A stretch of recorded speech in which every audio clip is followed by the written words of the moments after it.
সুপ্রভাত বন্ধুরা, আজ হলো 29 অক্টোবর বুধবার।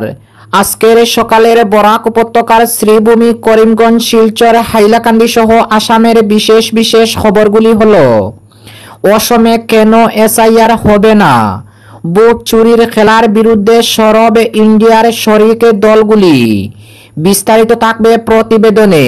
গতকাল কেন্দ্রীয় মন্ত্রিসভায় অষ্টম বেতন কমিশন অর্থাৎ 8 পে কমিশনের অনুমোদন।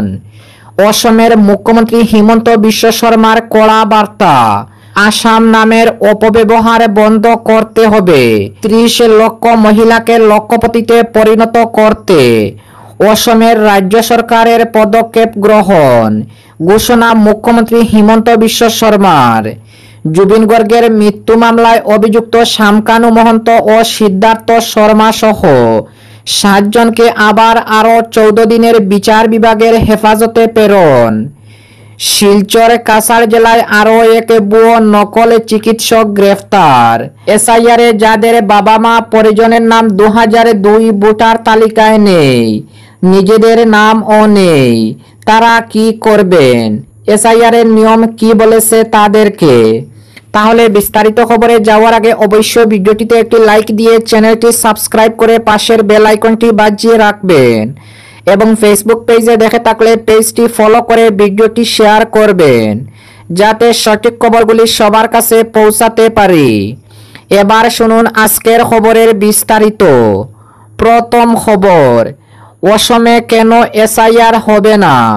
ভোট চুরির খেলার বিরুদ্ধে সরব ইন্ডিয়ার শরিক দলগুলি। বিহারের নির্বাচনের আগে তড়িঘড়ি সেই রাজ্যে ভোটার তালিকা বিশেষ নিবিড় সংশোধনী, আর তাতে ব্যাপক কারচুপি। তার জেরে সুপ্রিম কোর্টে কড়া সমালোচনার মুখে নির্বাচন কমিশন অর্থাৎ ইলেকশন কমিশন। এরপরেও একসঙ্গে 12টি রাজ্যে স্বল্প সময়ের মধ্যে ফের এসআইআর ঘোষণায় সরব ইন্ডিয়ার শরিক দলগুলি। আসন্ন 2026 নির্বাচনের আগে সব রাজ্যে এসআইআর ঘোষণা হলে অসমে কেন নয়? নানা প্রশ্ন উঠেছে। বিজেপি ও কমিশনের যৌথ চক্রান্ত বেস্তেরিতে সর্বদলের অল পার্টি মিটিং ডাক তামিলনাড়ু মুখ্যমন্ত্রী এম.কে. স্টালিনের। 2026 সালে বিধানসভা নির্বাচন পশ্চিমবঙ্গ, তামিলনাড়ু, কেরালায়।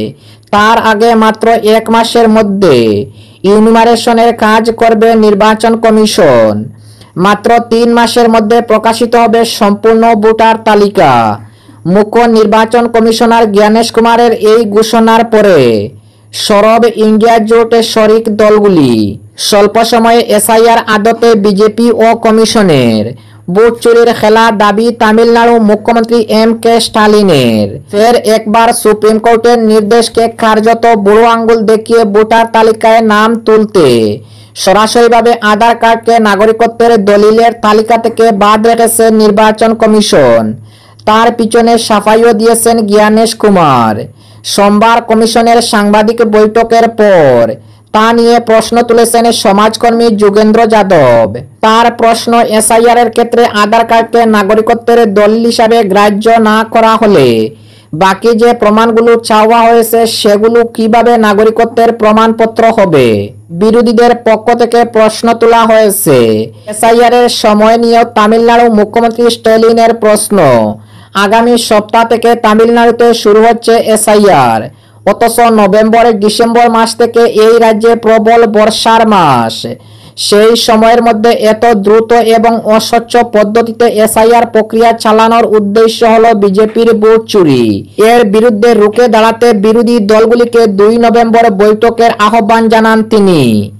অসম নিয়ে প্রশ্ন তোলার পাশাপাশি এসআইআর এ ভোটারদের নাম বাদ নিয়ে প্রশ্ন তুলে কংগ্রেস। সুপ্রিম কোর্টে চরম ধাক্কা খাওয়ার পর কমিশনের দ্রুততার সঙ্গে এসআইআর লাগু করা ভোট চুরির উদ্দেশ্য দাবি কংগ্রেসের। বিহারের 69 লক্ষ মানুষের নাম বাদ দেওয়ার পর এবার 12 রাজ্য থেকে লক্ষ লক্ষ মানুষের নাম বাদ দিতে এসআইআর প্রক্রিয়া চালু হচ্ছে বলে দাবি কংগ্রেসের। অপরদিকে গতকাল কেন্দ্রীয় মন্ত্রিসভায় অষ্টম বেতন কমিশন অর্থাৎ 8 পে কমিশনের অনুমোদন। কেন্দ্রীয় মন্ত্রিসভায় অষ্টম বেতন কমিশনের কার্যক্ষেত্রের পরিসরে অনুমোদন জানিয়েছে। কমিশন গঠনের 18 মাসের মধ্যে নিজের পরামর্শগুলি প্রদান করবে। নতুন দিল্লিতে অনুষ্ঠিত মন্ত্রিসভার বৈঠকের পর সাংবাদিকদের সঙ্গে কথাবার্তার সময় তথ্য ও সম্প্রচার মন্ত্রী অশ্বিনী বৈষ্ণব গতকাল একথা জানিয়েছেন। তিনি বলেন যে কমিশনে একজন অধ্যক্ষ, অংশকালীন সদস্য ও একজন সদস্য সচিব থাকবেন। অপরদিকে অসমের মুখ্যমন্ত্রী হিমন্ত বিশ্ব শর্মার কড়া সতর্কবার্তা, আসাম নামের অপব্যবহার বন্ধ করতে হবে বললেন মুখ্যমন্ত্রী। আসামের মুখ্যমন্ত্রী ডক্টর হিমন্ত বিশ্ব শর্মা আসাম নামের অপব্যবহার নিয়ে কড়া বার্তা দিয়েছেন। তিনি অভিযোগ করেছেন যে কিছু ব্যক্তিগত স্বার্থ হাসিলের জন্য এবং বেআইনি কার্যকলাপ চালানোর জন্য আসাম শব্দটি বিভিন্ন সংগঠনের নামের সাথে জড়িয়ে জনশৃঙ্খলা বিঘ্নিত করেছে। গতকাল এক সাংবাদিক সম্মেলনে মুখ্যমন্ত্রী বলেন, কিছু সন্দেহভাজন ব্যক্তি আসাম নামের অপব্যবহার করে নিজেদের লাভের জন্য এবং বেআইনি কাজ করার জন্য ব্যবহার করেছেন। বিশেষ করে বীর লাচিত সেনার দিকে ইঙ্গিত করে মুখ্যমন্ত্রী বলেন, এই সংগঠনটি সাদিয়া থেকে ধুবড়ী পর্যন্ত এলাকায় অর্থ আদায়ের কাজ করেছে। তারা সাদাবাজি অর্থনৈতিক কার্যকলাপের মাধ্যমে জনমনে আতঙ্ক সৃষ্টি করেছে। মুখ্যমন্ত্রী আরও বলেন, আসামে এখন একটি দান সংস্কৃতি তৈরি হয়েছে যা কখনোই মেনে নেওয়া হবে না।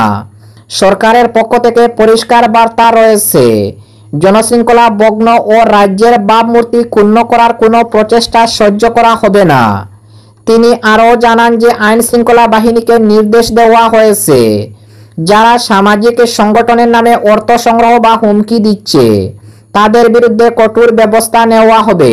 অসমের মুখ্যমন্ত্রী আরও বলেন, আমি কাউকে নাম করে বলছি না, কিন্তু যারা এই সংগঠনের সাথে জড়িত তারা ইতিমধ্যে আইন শৃঙ্খলা বাহিনীর নজরদারিতে রয়েছে।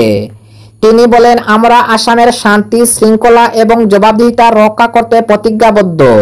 অপরদিকে 30 লক্ষ মহিলাকে লক্ষপতিতে পরিণত করতে অসমের রাজ্য সরকারের পদক্ষেপ গ্রহণ ঘোষণা মুখ্যমন্ত্রী হিমন্তের। দেশে 3 কোটি মহিলাকে লক্ষপতি হিসাবে গড়ে তোলার জন্য ভারতের প্রধানমন্ত্রী নরেন্দ্র মোদীর স্বপ্ন অনুসরণ করে অসম রাজ্য সরকার আসামের 30 লক্ষ মহিলাকে লক্ষপতি হিসাবে গড়ার সংকল্প গ্রহণ করেছে।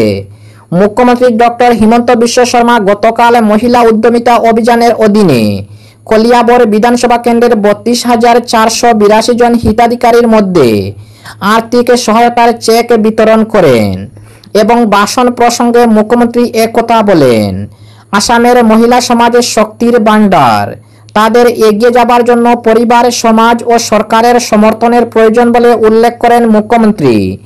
তিনি বলেন, রিভলভিং ফান্ড, ব্যাংক ঋণ, CLFB, জীবিকা সখী, ব্যাংক সখী ইত্যাদি বিভিন্ন ব্যবস্থার মাধ্যমে আত্মসহায়ক গোষ্ঠীগুলির সঙ্গে জড়িত মহিলাদের সহায়তার জন্য সরকার চেষ্টা চালাচ্ছে।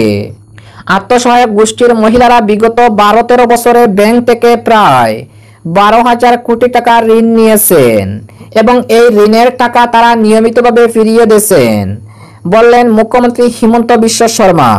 অপরদিকে জুবিন গর্গের মৃত্যু মামলায় অভিযুক্ত শামকানু মহন্ত ও সিদ্ধার্থ শর্মা সহ 7 জনকে আরও 14 দিনের বিচার বিভাগের হেফাজতে প্রেরণ। জুবিন গার্গের মৃত্যু মামলায় গ্রেফতার হওয়া অভিযুক্ত শামকানু মহন্ত ও সিদ্ধার্থ শর্মা, সন্দীপন গর্গের দেহরক্ষী নরেশ্বর বরা এবং পরেশ বৈশ্যকে কামরূপ মহানগর জেলার মুখ্য ন্যায় দণ্ডাধীশের আদালত পুনরায় আবার তাদের 14 দিনের বিচার বিভাগের হেফাজতে প্রেরণ করেছে। ছট পূজা উপলক্ষে গতকাল আদালতের কাজকর্ম বন্ধ থাকার পরিপ্রেক্ষিতে পুলিশ গতকাল 5 জন অভিযুক্তকে ভার্চুয়াল মাধ্যমে আদালতে হাজির করানোর পর পুনরায় অভিযুক্তদের 14 দিনের বিচার বিভাগের হেফাজতে প্রেরণ করে। এবং আজকের শেষ খবরটি, শিলচর কাছাড় জেলায় আরও এক ভুয়ো চিকিৎসক গ্রেফতার। শিলচর কাছাড় পুলিশ গতকাল পুনরায় একজন ভুয়ো নকল চিকিৎসককে গ্রেফতার করেছে।